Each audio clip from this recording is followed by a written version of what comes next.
like this either.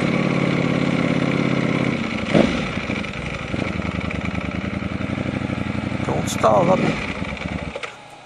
Oh. Embarrassing.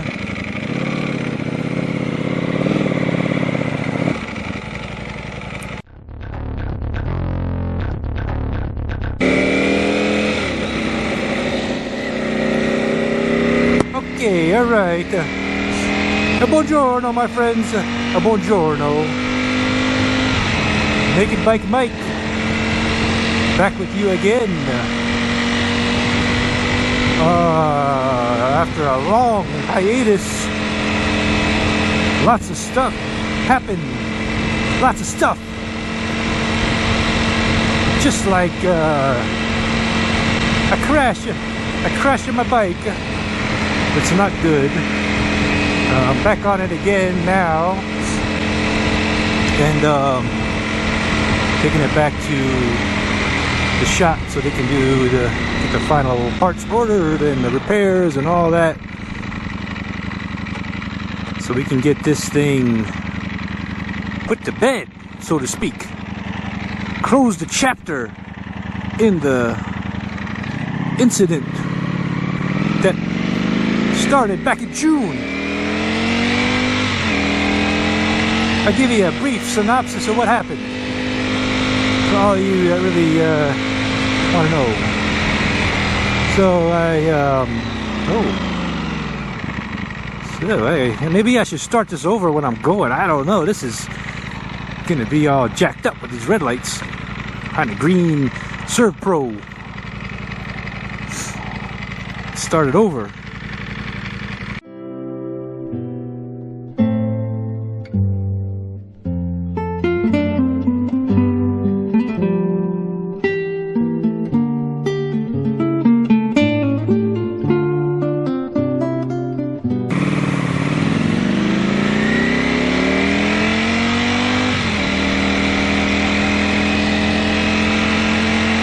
So yes, let's go back to, so it all started with my trip down to Salem, Oregon to meet Kyle at Futures Moto and to get my turn signal block off, turn signals, and his beautiful tail tighty that is unbelievably gorgeous. And the plan was to, we installed them, got it on there, and he's like, let's go for a ride. And I said, okay, let's go for a ride. We get some pictures. And we went and got some gas. And then we headed up. I'm following him, and on a road that I've never been on before. And everything felt good. It felt great. And I go into a nice little right turn. And it starts off kind of gradual, and it's a blind turn. I can't see what's around the corner, and it gets a little sharper. I get distracted by some like tar marks in the road that looks shiny. Everything just went to crap at that point. Saw a little bit of gravel. I kind of panicked a little bit and wasn't going too crazy fast. Stood the bike up because I slowed down and didn't want to slam on the brakes, and next thing I know, I'm going across the road. I'm in the other lane, and the split second thinking, I'm like, oh, hope a car's not coming because I can't tell. Next thing I know, I'm going down the side of a hill, and I remember the feeling. I hear the noise, I hear stuff hitting the bike. I don't know if I closed my eyes, I don't know what happened, but then I must have blacked out because I wake up on my back and look down at my legs, and my right leg is, my thigh is like this, and right above my knee it's like that. And I was like, well, that's obviously broken. My leg is jacked up. So I was like, okay, well, I can't get up now. I look over, my bike's about, 20 feet, maybe not even 15 feet to my left, laying on its side. It cut off because I guess it stalled. but the lights are still on, and it's sitting there, and I can see the whole left side of the bike, and it looks pretty good. I'm like, oh, maybe it's not too bad. And so, long story short, my phone starts ringing, and it's Kyle. He's like, where are you? And I say, hey, I crashed. I crashed, man, I crashed. And he's like, no. I said, yep. He says, well, where are you? I said, I have no idea. I'm down off the road. I can't even see the road. It's up, you know, above me. And I can't see nothing. But I can hear him going back and forth on his bike, trying to find me. And he says, well, call 911 and they can figure out. And I call 911 and they say, where are you? I don't know. Come get me. My leg is broken. I need help. So I yell out for help, and luckily down the hill there was a house, and some people heard the commotion, the fracas, the ruckus, whatever you want to call it, going on, and they come up like, where are you? People walking through the woods looking for me. I'm laying down, and then the ambulance shows up, fire department, police, everybody, and their mother, worried about Naked Bike Mike. Or some guy that just was an idiot and wrecked his motorcycle. So down there, they get me on the back thing, get me up on the hill, get me in the ambulance, give me some pain stuff, all that happy stuff. And to be honest with you, even before the pain medication, it didn't really hurt. I didn't feel anything, and I wasn't really freaking out. I just knew my leg was broken, and I had to get it fixed. Get it fixed, man.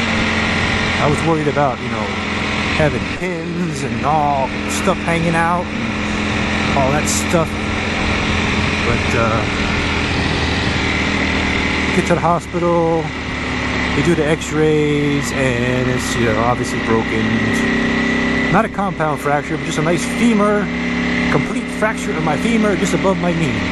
And they're like, you're gonna need a rod in your leg. And then I started freaking out. Freaking out just a tad, just a little bit, because I was worried that I would, you know, I wasn't really concerned about riding again. I was more worried about walking and my recovery and all that stuff. So they put a rod through my tibia to hold it overnight, and put a weight on it to keep the leg in traction, and it was hanging off the bed, and I could feel the bones touching each other, and every time I moved a little bit I could feel it. It was weird, it was strange, odd. First broken bone in my life, and I did a good one. I broke the hardest bone to break. So I got that out of the way. That's done. I don't have to worry about breaking any more stuff. That's the plan, no more broken stuff. And so did surgery the next morning. That was another story all in itself. When they gave me whatever they gave me, it was like, oh, I never really did drugs in my life. I really never have done drugs. And whatever they gave me, whatever psychedelic crap, everything turned beige and brown. There was like, ooh, with all the noises, and it was, I guess I could, from what I hear people saying, tripping on acid or whatever, that's what it felt like. It felt like I was going down the tunnel, and I couldn't, and I was floating, and it was very strange. Then I kind of gained my composure a little bit and saw people in the operating room coming towards me. They asked me a couple questions, and I'm like, oh, I'm okay, I guess. And next thing I know, I'm waking up with a rod in my leg and on the road to recovery. 4 months, almost 4 months to the day, and back on the bike, taking it back in. And that's a whole nother video that I'll do. Another long, rambling, nonsensical crap about this bike repair that I'll do on another day. But this is just to kind of update on where I'm at. Obviously, I'm okay. I'm back on the bike. I had no other injuries.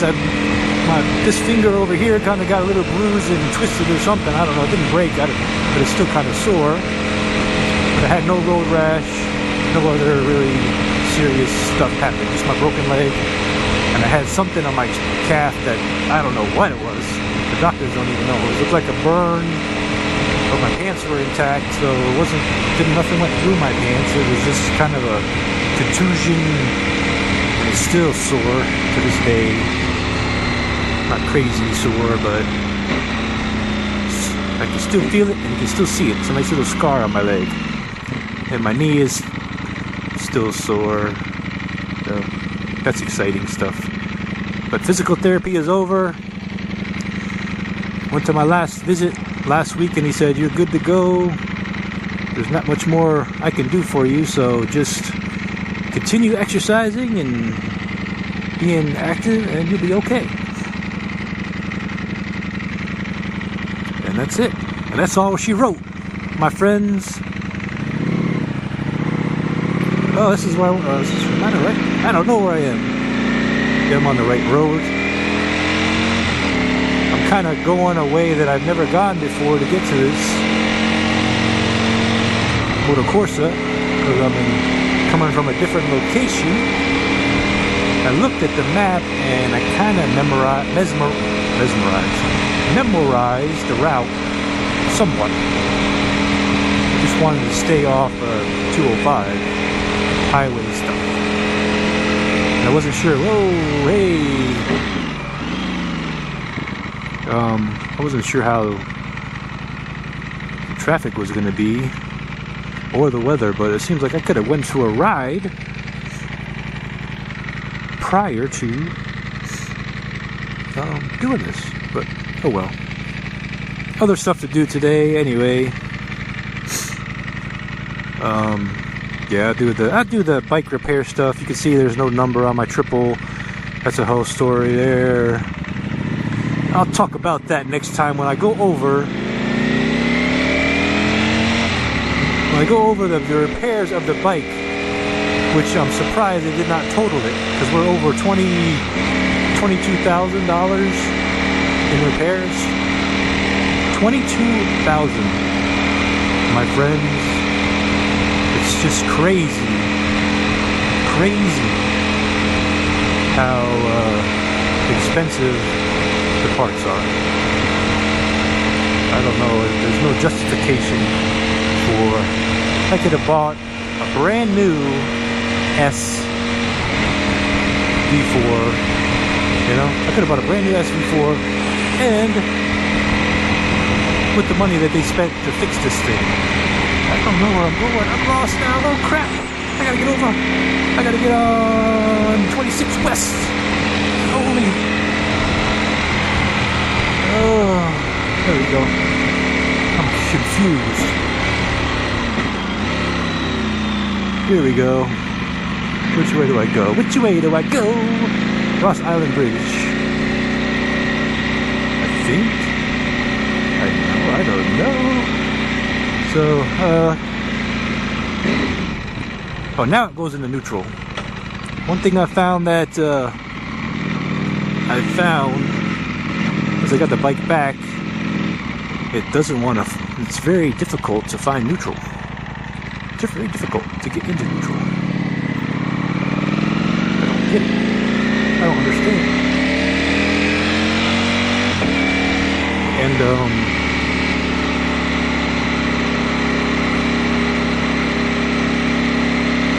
there was no mechanical engine-wise repair. They just replaced the clutch cover, which wasn't even really damaged. It just had some minor scuffing on it, which I cleaned off, and I was like, well, it could have been okay if they didn't change it, but needless to say, it's replaced, so that's the only engine-wise repair that had to be done in it, just to cover, so shouldn't affect anything. I don't know where I'm going. I'm heading in the right direction, I believe. Going across the bridge here. This beautiful Pacific Northwest fall day. Temperatures, low 60. Sun is out for now. See all the colors of the trees. I feel the breeze. I think I gotta go 26 West. West. Yeah, let's try that. I don't know, man. Got all the nice tents, beautiful homes here, which is nice, yes. I guess I'll go straight. I think I went this way last time. The food smell is making me hungry. Manja, manja. My grandmother used to say to me, Michael, manja. My dad's mom, my grandma, she used to make the best Italian food because she was from Italy. And I didn't appreciate it when I was a kid because, you know, McDonald's, blah, blah, blah, and this is it. But I sure do miss it now. I would... There's a golden retriever. There's a yellow lab, one of the two. Yellow lab, probably. Go ahead. Go ahead. I'm not going anywhere special.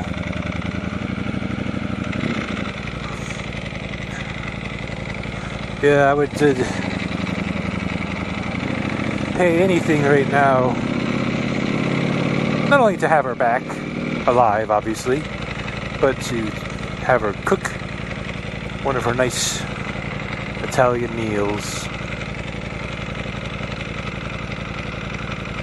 They're so good. They're so tasty.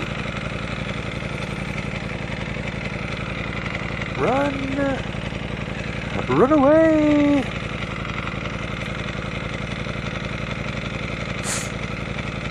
Less than a mile to go.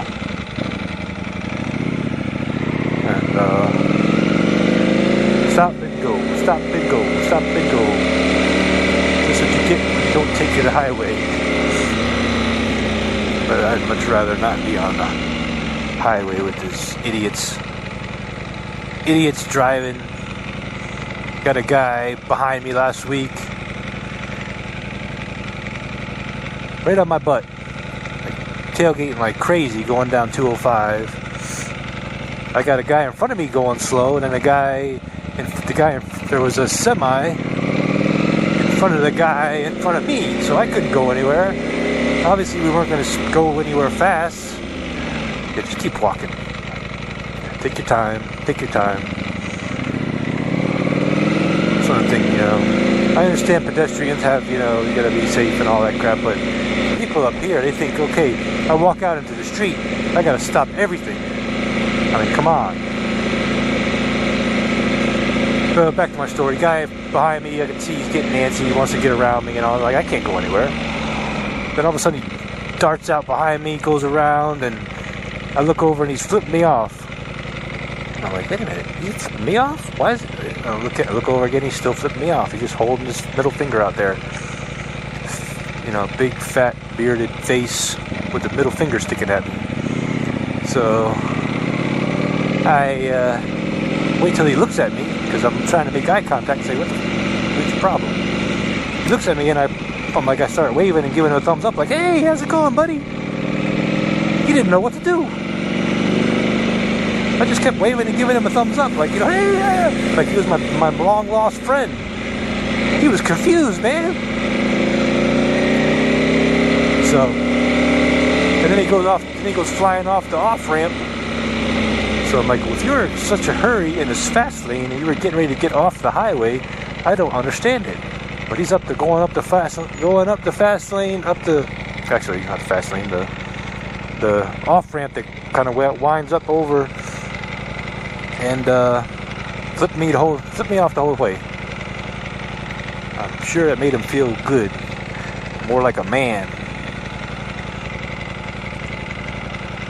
So Mr. Bearded, fat-faced jerk in I don't know if it was a Suburban or Yukon, black, on 205 a few days ago. If you happen to, by any chance, luck, or whatever, see this video, how's it going, man? How you doing? Hope you got to where you needed to get to quickly. I'm sure that extra 5 seconds I held you up screwed up your whole life.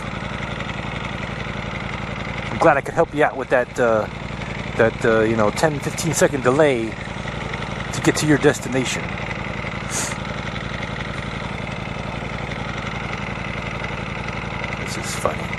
People are funny.